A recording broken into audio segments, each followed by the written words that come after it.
le pôle Casamance mooy pôle boo xam ne dafa réhabiliter la région naturelle de la Casamance ñi fi nekk mag tuuti ils savent qu'après l'indépendance la première organisation du gouvernement de Senghor ou de Mamadou Dia d'organiser le Sénégal en région naturelle.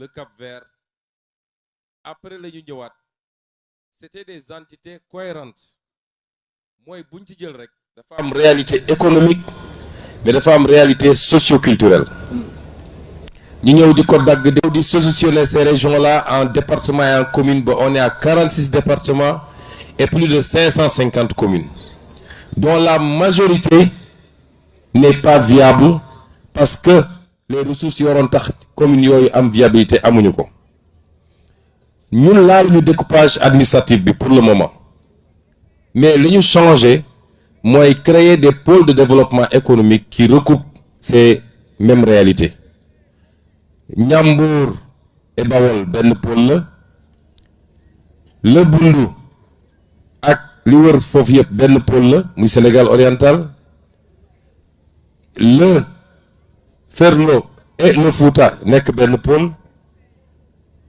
la région nord nekk benn pôle le Sine Saloum nekk benn pôle la région du Cap-Vert nekk benn pôle le Cayor nekk benn pôle ça nous fait 8 pôles de développement économique pôle bu nekk nag on a travaillé sur la base du potentiel de ce pôle à voir qu'est-ce qu'on va faire dans les 5 ans dans les 10 ans dans les 25 ans pour que ce pôle soit un véritable pôle de développement économique et social.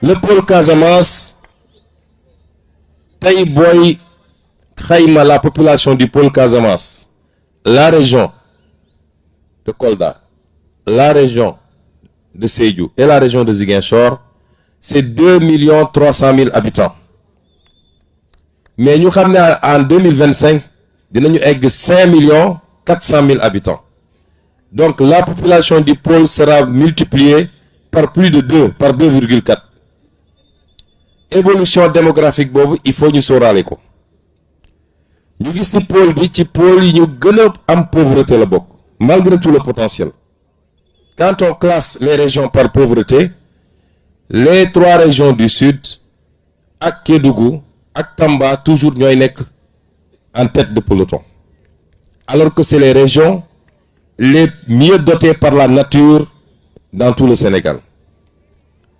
600 000 francs par tête d'habitant mooy PIB bi ñun nag ñu ne à l'horizon 2050 nous voulons multiplier ça par plus de 3 parce qu'il est question d'aller à 1 800 000 ou 2 millions de francs par tête d'habitant.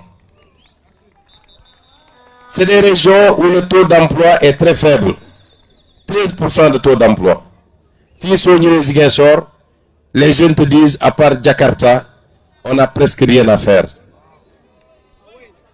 taux d'emploi de 13% ci yu gën a faible la ci Sénégal dans l'agenda de transformation bi ñu leen présenté le pôle doit aller à 40% de taux d'emploi à l'horizon 2050 mais comment on va faire ça lan mooy potentiel lu pôle bi parce que ay filières la ñuy développer si on doit regarder les filières dafa mel ni pôle bi moo ëpp potentiel ci pôle yëpp en termes de filières en Casamance il y a la filière céréales léegi ceeb lañ ma jox ñëpp xam nañ ni Casamance ceeb lay dunde ñun duñu mëq suuf xam ngeen ñan ñooy mëq suuf séeréer yi ndax cere dafa niroog suuf ñun ceeb la ñuy lekk moom la ñu xam ñoom président Diomaye ñoom dañuy mëq suuf filière céréales yi que ce soit ceeb bi wala mboq bi wala dugub bi jusqu'au foño nga xam ne ñu ngi ko gën a ràññee lu jëm ca Sédhiou jëm kaw c'est un potentiel très faible ci filière yi les cultures industrielles muy gerte bi ñëpp xam nañ ni fii ci bassin arachidier lañ ko mënoon tuddee dañuy bassin arachidier bi dañ koy féetale Sine ak Saloum ak Bawol waaye li tax ñu defoon fi usine Sonacos c'est parce qu'on produit beaucoup d'arachide région de Ziguinchor, région de Sédhiou, région de Kolda. Dès qu'on est arrivé mission bi ñu assigné woon le directeur de la Sonacos mooy il faut que l'usine de la Sonacos démarre le plus rapidement possible te démarrer na cette année.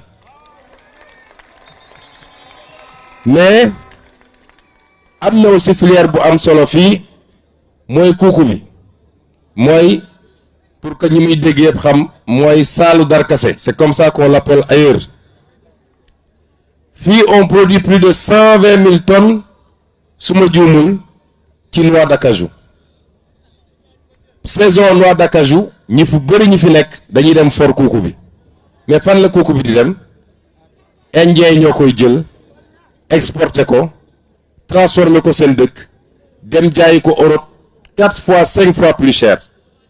Ce que nous voulons pour yooyu nga xam ne mooy les productions industrielles mooy lépp ñu transformer ko fii créer des usines qui vont créer des emplois ñu créer de la valeur ajoutée et c'est comme ça qu'on construit un développement.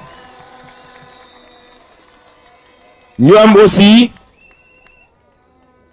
filière arboricole les mangues su ñuy wax Sénégal foo taxaw soo nee mango rek dañ la naan Casamance foo toog rek dañ la naan Casamance mais mango yooyu la ciy yàqu ci àll bi yéen xam ngeen ni bëri na et ce n'est pas normal. Les mangues, les agrumes, les produits forestiers ligneux comme non ligneux madd bi gis ngeen ni yaa 3 mois ci gannaaw homologué nañu le madd Casamance au niveau international tol bi te yooyu yëpp fii la am Casamance doo ko fekk Dakar doo ko fekk Saint-Louis doo ko fekk feneen ak feneen. Man j'aime bien ces zones là waaye soo fa demee siddéem nga fay fekk ak sump ñoom de ceefal donc fii ngay fekk yooyu yëpp te mu fiy yàqu. Notre volonté c'est de transformer tout ça ici en Casamance et vous allez voir avec l'agropole yàgg naa wax ni l'une des rares politiques que je trouve pertinente ci régime bi fi nekkoon mooy les agropoles. Mais pour 80 milliards agropole sud bi ak volume yi mu amoon yëpp à Bignona à Oukout ba léegi dafa taxaw demul parce qu'il y avait pas de volonté mais parce que pendant des années on a combattu par les moyens de l'État parce que jàpp nañ ni y a un leader politique qui s'appelle Ousmane Sonko qui est de la Casamance demoon nañu ba bateau bi sax ñëwatul Casamance aéroport bi ñu arrêté ko. Ça c'est pas de la politique. La politique, même ton adversaire, s'il est maire d'une ville, la nga xam ne dafa war a dem ci ville boobu da nga ko koy jox parce que dans cette ville nu mu tuuti am na quelques Ziguinchorois qui ont voté pour Macky Sall et donc retard yi ñu am yëpp ba ci agropole bi loolu moo ko andi aéroport bi que nous comptons ouvrir au plus tard en début janvier mais jàpp naa ni fii ak décembre nañ ko ubbi parce qu'on a fait ce qu'il fallait en termes de mobilisation des ressources warul woon yàggee nii et pire encore l'aéroport de Tobor nga xam ne moo waroon tax ñu arrêté aéroport bi il l'avait arrêté pendant toutes ces années-là. Fii am na la filière halieutique l'océan ici mais am nañu aussi des fleuves et des bras de fleuves fii dëkku napp la ñun bi ñuy nekk xale fii Amergé Socé Sall y avait beaucoup d'usines de pêche yooyu yëpp pratiquement arrêté na muy filière bu am solo mais y a la filière touristique capacité bi ñu am fii tourisme balnéaire Cap Skirring waaye aussi Abélé ak Kafountine ñëpp xam nañ ne am nañ capacité bu rëy et aujourd'hui déjà la caisse de sécurité de dépôt et de consignation nga xam ne ki ko jiite mooy directeur de campagne yu monsieur Fadilou Keita ma bëgg ngeen tàccil ma ko. La caisse de dépôt et de consignation ak SAPCO bi nga xam ne Serigne Mboup pas Serigne Mboup politicien wala homme d'affaires mais Serigne Mboup bële am na ay programme ñuy taxawal pour que plus tôt et le plus rapidement possible ñu lancer le programme touristique pour la zone Abéné Kafountine mais tout en relançant également le programme touristique bi nga xam ne mooy bu Cap Skirring.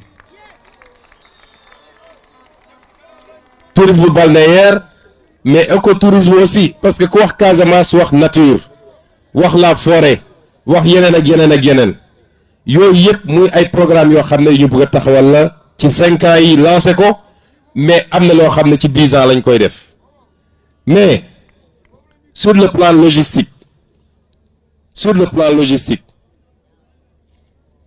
dinañu yeggal yi dans quelques semaines ou quelques mois le tronçon bi nga xam ne mooy permettre nga jóge Gambie ba dugg Guinée-Bissau te mu yéexoon trop on va le faire. Le second pont de Ziguinchor def nañu appel d'offre bi ba ñu ngi ci sélection wu entreprise yu ko war a def. Ça veut dire quoi? Depuis Tobor avec fi ñu jaar ci rang-rang bi yëpp on ne touche pas au pont bi fi nekk nii, on fait un autre pont qui contourne et qui va entrer par Goumel et qui va créer des infrastructures secondaires. J'insiste ci côté bi parce que su ma demee Kolda j'expliquerai li jëm ci côté boobu sur la vallée de la Nambé, sur l'agriculture, sur l'élevage ak yu demee noonu. Les industries extractives yéen ñëpp déggoon nga ñuy wax le zircon de Niafran. Moi en tant que député je fais partie ñi nga xam ne dañoo bañoon ne dañu bàyyi ñu exploiter zircon bi dans ces conditions parce que la ñu exploiter le zircon à Diogo ça n'a pas servi à Diogo, ça n'a pas servi au Sénégal ba ñu boole ko ci dossier yi nga xam ne ñu ngi koy saytu pour mun koo renégocier. Je ne voulais pas qu'on fasse les mêmes erreurs ici à Niafran. Mais maintenant qu'on est là, je puis assurer les populations de Bignona, de Niafran et de toute la zone que zircon bi yàlla ko fi def c'est pour être exploité. Le plus important c'est que ça se fasse dans l'intérêt des populations d'abord. Ñu am ci ay infrastructures, am ci du travail, am ci li ñuy wax nuñ ko tuddee sax li nga xam ne si social entreprise yi dañ koy def RSE ñu am ko ci ba mat sëkk. C'est comme ça qu'on veut gérer les ressources naturelles. Mais le pétrole aussi bi nga xam ne suñu diggante Guinée-Bissau ñu koy le pétrole du Domflor ñu war koo mun a exploiter comme ni ñu commencé exploiter le pétrole de Sangomar mun a am ici des plateformes qui nous permettent à terre de faire beaucoup de choses boobu tam bokk na ci. Troisième point ou quatrième point sur infrastructure yi mooy le port industriel de Nikin parce que le port de Ziguinchor c'est un port fluvial la chaque fois nga war a def dragage am na ay bateaux yoo xam ne su eggee benn niveau tirant d'eau mënul dugg Ziguinchor mais là-bas après Pointe-Georges Pointe Saint-Georges fi ñuy wax Nikin on peut avoir là-bas et on va mettre là-bas un deuxième port industriel parce que ce qu'on veut avec les pôles frontaliers mooy les pôles frontaliers dafa war doon des points d'éclosion pour pouvoir capter les économies des pays environnants te loolu port baax na ci. Le cinquième point d'infrastructure mooy le chemin de fer à partir de Tambacounda bu ñu war a andi jusqu'à Ziguinchor jusqu'à Nikin pour mun a alimenter également le transport des fruits, le transport de tout ce qu'on produit dans la zone.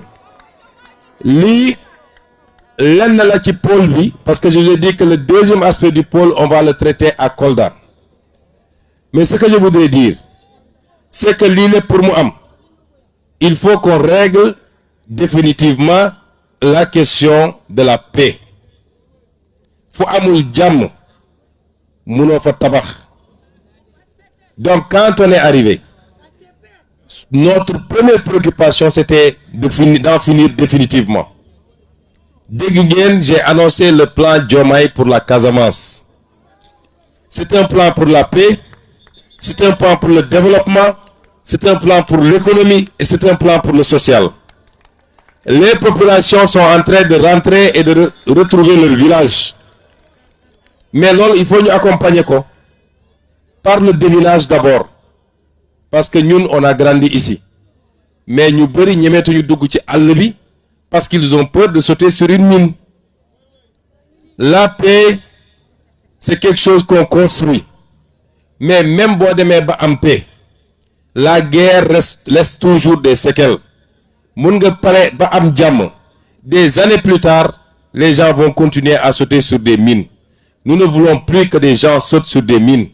Et c'est pourquoi le programme de déminage humanitaire qu'on n'a jamais arrêté, mais qu'on va accélérer à partir du début 2025 pour que aucun centimètre carré de la Casamance ne soit pas une mine qui peut nuire à une personne ou à une bête.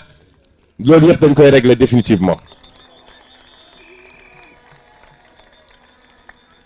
Nous accompagnons les populations pour nous délouer dans leur virage.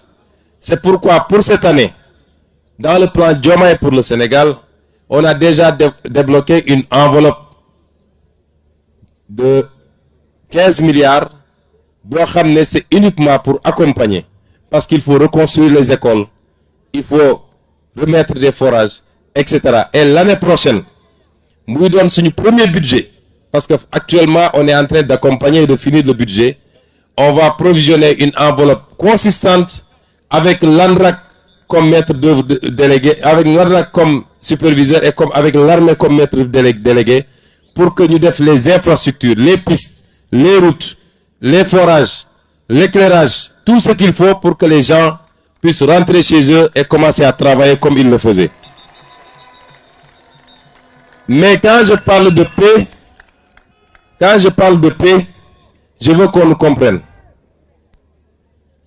La paix n'est pas encore définitive en Casamance. Tant qu'il y aura des groupes, nous touti, qui ont encore des armes et qui sont dans telle ou telle portion du territoire ou dans les pays environnants, la paix n'est pas acquise. La paix, moi, képp ku yoron ngànnaay ñu waxtaan ak yow ba nga génn déposer ko dans un consensus boo xam ne y a ni vainqueur ni vaincu. C'est le Sénégal qui gagne parce qu'il n'est plus question qu'un seul fils de ce pays perde la vie, moi xam du côté de l'armée, moi xam de l'autre côté. Il faut qu'on en finisse. Et c'est pourquoi je rends un vibrant hommage à l'armée nationale du Sénégal qui, pendant des années, a veillé à ce que l'intégrité territoriale soit sauve. Armée bobu soxlaatuñu ko pour ñu jàkkaarloo entre Sénégalais. Nous avons d'autres priorités en matière de sécurité. Xam ngeen insécurité bi am dans toute la sous-région. Aujourd'hui, la priorité c'est l'est du Sénégal. C'est la Falémé pour que nit yu nekk ci yeneen côté bañ a mun a traverser avec des armes pour venir faire du terrorisme au Sénégal. C'est là où on a besoin de notre armée. Et c'est pourquoi en 2019, lors de notre meeting de Bignona, j'avais dit si je suis élu, man maay dem fekki ñu ne ci biir àll bi parce que c'est mes papas, c'est mes neveux, c'est mes cousins, c'est mes frères, man maa leen dem fekki jàpp seen loxo génne leen. Nous sommes en train de travailler à ça avec le président Diomaye. Dafa am loo xam ne boo koy liggéey doo ko wax ci kaw, mais on y travaille. Et la réceptivité est parfaite des deux côtés. Inch'Allah, nous y arriverons pour que cette affaire ne soit qu'un souvenir, tout douloureux soit-il, mais nous faisons que sur le djublu ci defar Casamance. Mais je voudrais mettre en garde également, parce qu'il y a des apprentis politiciens.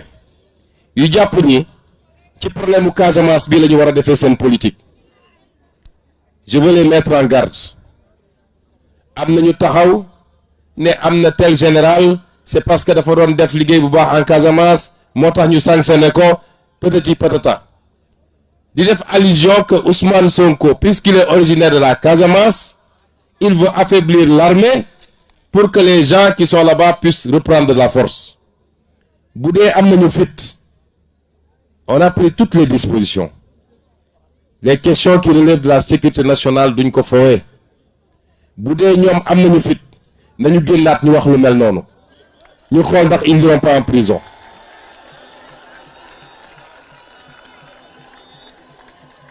Fii kenn sanctionné wu fi un général wala un militaire parce qu'il combattait la rébellion. Li tax ñu def li ñu def mu jóge ci armée ñi nga xam ne dañ doon pexe ci élection bii pour que ñuy bañ koo yeggali wala président Bassirou Diomaye Faye bañ a toog loolu rapport bu ñu fekk la fii loolu tax ñu jël matuwaay ñu jël, mais ça n'a rien à voir avec le conflit casamançais. Il faut que les gens reviennent à la raison. Combattre un adversaire politique, pendant des années tu l'as traité de rebelle, tu l'as traité de tous les noms. Moi je suis la preuve vivante que le Sénégal est un et indivisible. Parce que autant des Casamançais sont battus ici pour mettre un terme au complot et à l'emprise de liquidation, autant des Sénégalais de tous bords sont battus à Dakar, à Rufisque, à Bargny, à Keur Massar, à Saint-Louis, à Mbacké, partout dans le Sénégal et même dans la diaspora.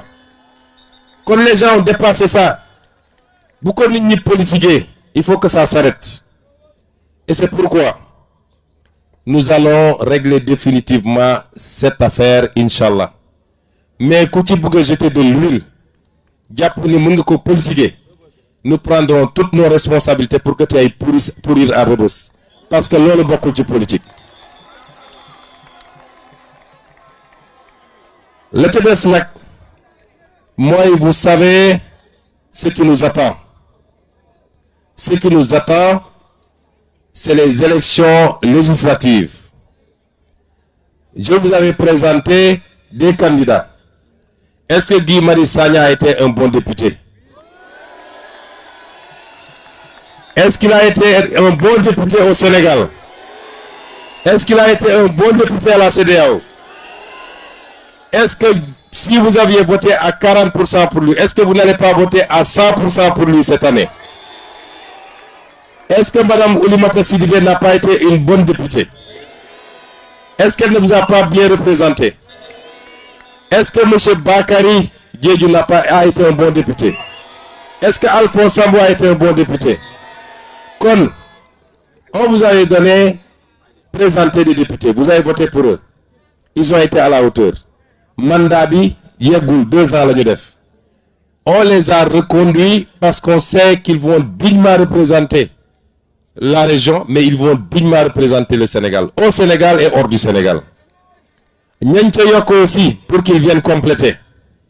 Que ce soit ma jumelle Ousmane, voilà, Awa, je ne doute pas qu'elles seront d'excellentes députées qui représenteront la région à l'Assemblée nationale.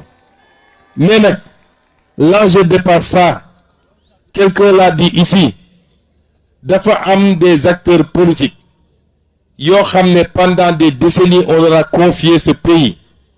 Ils l'ont mis dans un gouffre. Ils ont pillé le pays. Ils ont ruiné le pays. Ils ont préféré les intérêts étrangers aux intérêts sénégalais.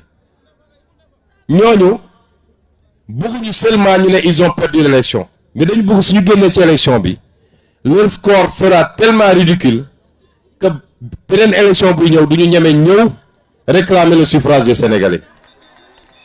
Et c'est pourquoi il faut sortir massivement voter. Massivement, c'est important. Nous voulons avoir ici à Ziguinchor, parce que ñeneen ñi dama leen fixé ay 70% parce que damay xool nu mu demee. Mais fii je veux minimum 90 à 95%. Dans toute la région. Nous voulons au moins 90 à 95%. Est-ce que vous me garantissez ça? Comme li mooy enjeu élection bi, et suñ ko defee, on aura donné au président Diomaye les moyens de gouverner. On m'aura donné, moi en tant que Premier ministre du Sénégal, les moyens de dérouler le programme. en ce moment, tout ce que j'ai lu ici, dans 4 ans et demi, nous aurons des petites élections. Je reviendrai ici et je vous dirai, est-ce que amna luñ ci def lu am solo ou pas, et vous apprécierez. C'est comme ça que fonctionne la démocratie. J'avais oublié un point. Quand je parlais de la question de la paix, il y a un livre, c'est une Française qui a écrit ça. On en a discuté avec le président Diomaye. Ce livre-là, personne n'en fera la promotion ici au Sénégal.